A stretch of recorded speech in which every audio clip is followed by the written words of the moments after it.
Приближаваше денят на народните будители. Още от сутринта ученичките, пременени, пригладени, нагласени като пеперутки от майките си, натруфени, пълниха класната стая. Пълниха чиновете. Преговаряха с поредата готовостта си за онези великите речения, до които бяха докоснали техните учители. А сега щяха да разправят за тях. Тук заставаха пред портретите на Кирил и Методий и на цар Симеон, шушукаха и възклицаваха. С по-предните чинове се запълниха от ученичките, а всичкото останало място от публиката.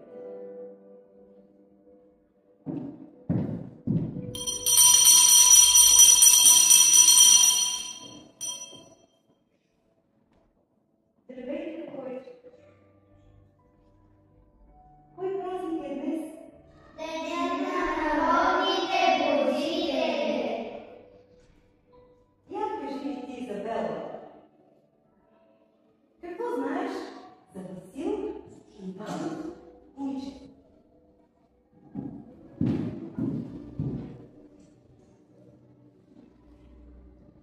Васил Левски е най-обичаният български герой. Неговият живот е истинска приказка за смелостта, вярата и доброто. Обединил българите от всички краища на страната и извън нея, срещу Османската империя, която превзела българските земи за 500 години.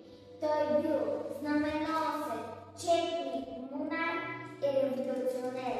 Прочул се със своите бойни умения и лъвски скок. Казват, че Левски бил братството на монасите, обикаляли страната и събирали дарения за храмове. Но най-важната е мисия била като будители, образовали хората, дъхвали им вяра и будили от тях любов към родината, желание за промяна и за по-добър живот. Левски обичал знанието и разбирал, че то може да даде духовна сила и свобода. Братова е меч. Научила се закон. За Георги Раковски кой е учил? Кой ще каже? Хайде ви!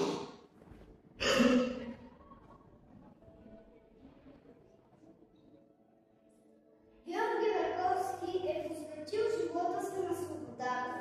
Той искал между хората да царят равенство и братство. И вярва, че това е постижимо.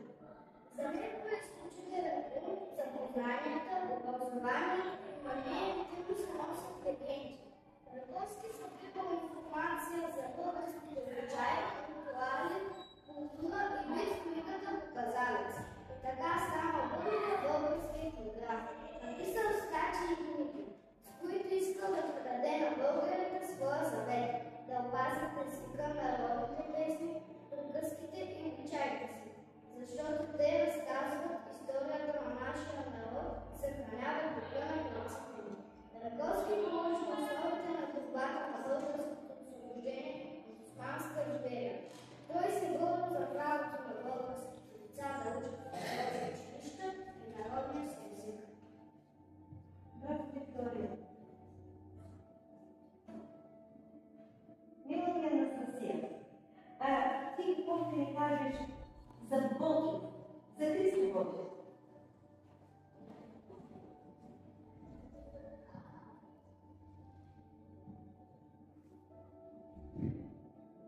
Христо Ботев е български революционер, публицист и поет.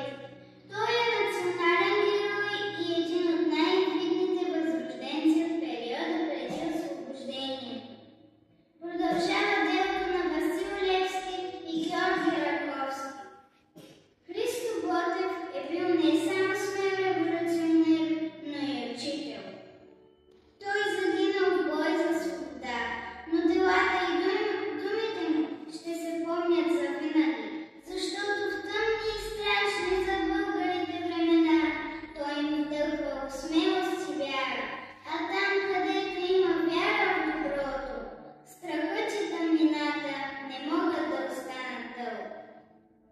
Така, моето момиче.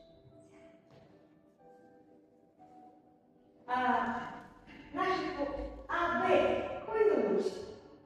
Дария, кажи ни кой да се намери българската азбука и какво знаеш за това свети? Има нещо, което ни помага да опознаем по-добре миналото си и ни дава повод да се гордеем, че сме българи. Глаголицата, нашата първа азбука, която не е просто букви, тя крие в себе си много тайни и загадки, които се струва да знаем. Глаголицата е една от най-древните и мистериозни азбуки в света. Създадена през 9 век, сред Христа, от братята Кирил и Методий, тази уникална писменост, използвана за записване на старославянски език, не само е наложила основите на славянската култура и литература, но и е съхранила древни знания и традиции, които и до днес са обект на изследване и възхищение. Симона, кажи ни за поезия, за светец. Паисий Хилендарски е един от първите будители и просветители на българския народ. Данните за живота му са твърде оскъдни. Истинското му име също остава неизвестно.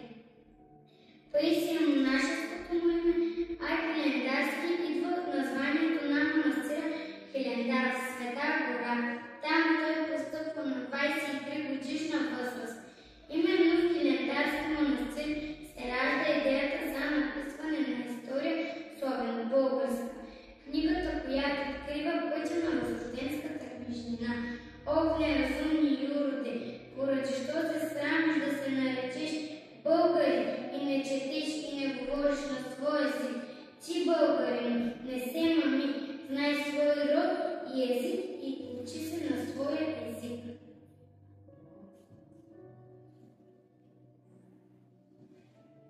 Не се гаси, той, що не гаси.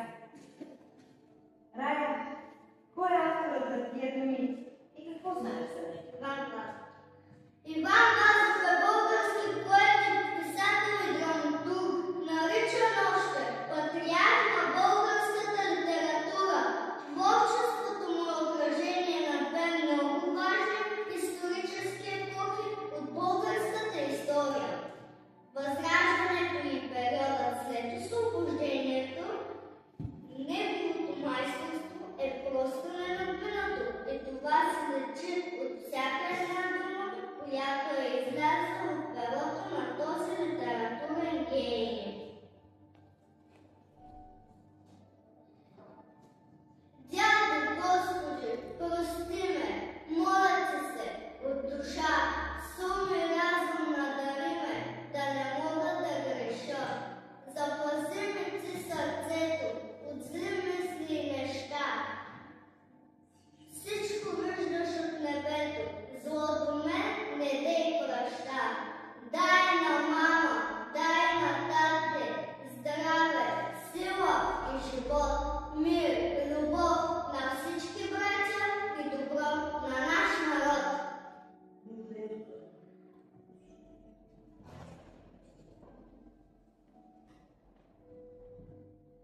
Думите за него ще хартят и ще звучат в нашите сърца, в нашите души. И ние, като едни съвременни родители, ви обещаваме, че ще продължаваме да будим и да държим будни вашите деца, защото те са нашите продължения. А няма нищо по-хубаво от това да видиш продължението си усмихнато, успяло и градящо. Будителите са тихи. Те работят. Те се трудят на полза в класната стая, в аудиторията, в операционната, на сцената, на нотния лист, на концертните подиуми, пред статива, на дебелите книги, от които черпят знания, за да ги прилагат и затрупат опит. Първи ноември е ден за отдаване на почит и за споделяне на гордостта, че имаме велики предци и тяхни приемници, разбира се, в съвремието, които будят народната свяст. Да сме благодарни на тези, които са отворили очите ни съзнанието, че науката е слънце и чрез него народността не чезне. Нека часовниците ни са винаги навити и винаги сверени, че и ние сме дали нещо.